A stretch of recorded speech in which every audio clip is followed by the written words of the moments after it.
Hello, this is Dr. Grande. Today I will offer an update on the man overboard incident on Disney Dream that occurred in June 2025.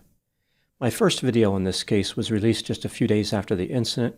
At that time, it wasn't clear if there would ever be an update on the case. There was concern that the cause of the man overboard incident would forever remain a mystery.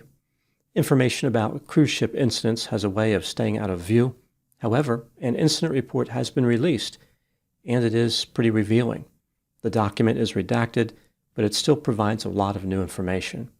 With that in mind, I will start with a brief background of this case, offer an updated timeline of the incident, then move to an updated analysis. Disney Dream is the third cruise ship operated by Disney Cruise Line. It was put into service in 2011. The vessel, which is 1,114 feet long, has almost 1,500 crew members and can accommodate a maximum of 4,000 passengers. As I've talked about in other videos, my wife and I have been on several Disney cruise ships, including Disney Dream. Now moving to the timeline of the incident. On June 26, 2025, Disney Dream departed from Port Everglades in Fort Lauderdale, Florida, on a 4-night cruise to the Bahamas. It visited Nassau on June 27. The vessel then sailed to Lookout Cay at Lighthouse Point on June 28. This is one of Disney's private islands, which is also in the Bahamas. On June 29, 2025, as Dream was sailing back to Florida at a speed of about 10 knots, a child fell overboard. Primarily, there were 3 people involved in this incident, a father and mother who were married, and their 5-year-old daughter. The name of the mother was released in a memo from the Florida State Attorney's Office. This allowed the media to identify the father and the daughter. Even so, I'm going to refer to them as father, mother, and daughter. At 11:29 a.m., the family was walking on Deck 4. This is a public deck which has an open-air area on both the starboard and port sides. This part of the deck is covered with planks, forming a track that goes all the way around the ship in a big loop. Lifeboats are suspended above Deck 4 and, in an emergency, lowered to be level with the deck so passengers and crew can board them. There's a small rescue boat on both the starboard and port side forward, and there are other pieces of rescue equipment like life rings. To prevent people from going overboard, this deck is protected by a railing containing acrylic glass panels, which makes climbing over it very difficult. As the family was walking, they came upon a porthole located on the port side aft. This porthole is pretty large and protected by a railing that is 47 inches high. It is obvious to any normal observer that this porthole is open to the outside. It does not contain any glass or acrylic panels. The mother gestured toward the porthole so her daughter would sit on the railing for a photograph. The daughter climbed onto the railing, sat down, lost her balance, and fell backward into the ocean. The distance between the porthole and the ocean was about 49.3 feet. The mother told the police that, initially, she did not believe her daughter had fallen into the ocean. She assumed there was some type of glass barrier. Once she realized that her daughter had fallen overboard, she screamed for help and tried to maintain visual contact with her daughter. The father was walking about 10 feet ahead. He heard the mother scream. When he turned around, he saw his daughter in the ocean. The man overboard sensors did not detect the daughter falling into the ocean. She was too small to trigger the alarm. About 45 seconds after the daughter fell, the father jumped overboard from Deck 4 in an effort to save her. The man overboard sensors detected the father going overboard, and the alarm sounded. Once in the water, the father could not see his daughter. He started calling her name. He heard her call back and told her to keep yelling so he could find her. Eventually, he was able to locate her. The father grabbed her and treaded water. At 11:32 a.m., the crew members responded to the area. They threw life rings into the water, but the father was unable to reach them. The ship began to turn in order to initiate a rescue effort. A rescue boat containing 4 crew members was launched from the ship at 11:40 a.m. At 11:49 a.m., the father and daughter were retrieved from the ocean by the crew members in the rescue boat. The father sustained 2 spinal fractures and hypothermia. The daughter had mild hypothermia. Disney Dream returned to Port Everglades as scheduled and departed on its next cruise. The police recommended to the Broward County State Attorney's Office that the mother be charged with child neglect without great bodily harm. This is a third-degree felony. On September 16, 2025, the State Attorney's Office declined to prosecute the mother, saying, quote, "While the defendant's conduct is arguably negligent and irresponsible, it does not rise to the egregious level of conduct necessary to establish criminal culpable negligence," unquote. Now moving to my analysis. The mother in this case was not charged with any crime. The State Attorney's Office argued that her conduct did not reach an egregious level. The police, of course, disagree. They argue that the mother's behavior constituted criminal neglect. The key question with this charge is whether the caregiver's behavior represents culpable neglect.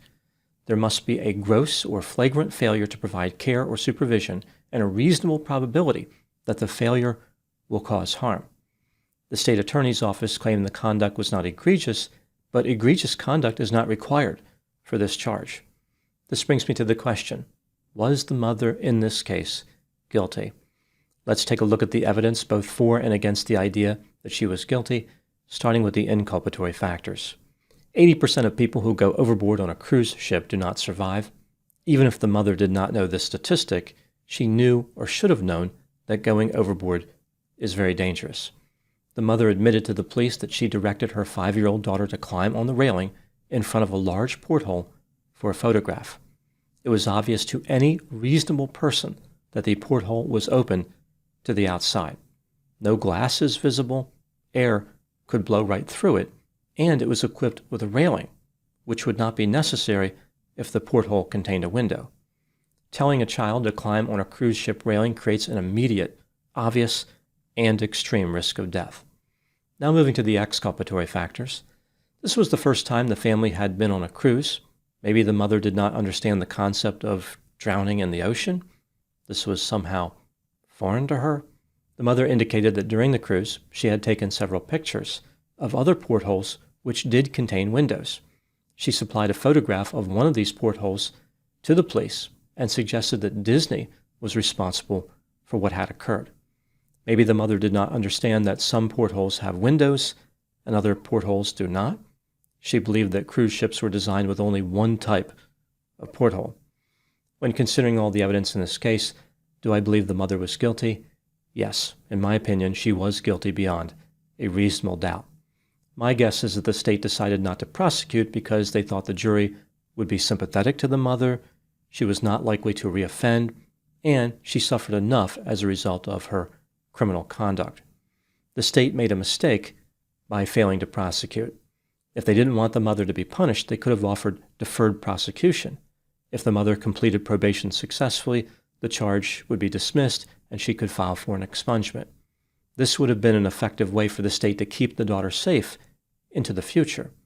Probation would have allowed the state to supervise the mother and make sure that she wasn't being neglectful in other ways. If she was willing to put her daughter on a cruise ship railing, what else was she capable of? There are only really two explanations for the mother's behavior.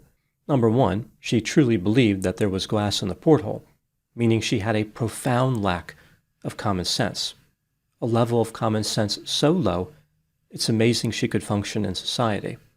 Number two, the mother knew there was no glass in the porthole, but lied to investigators to escape responsibility.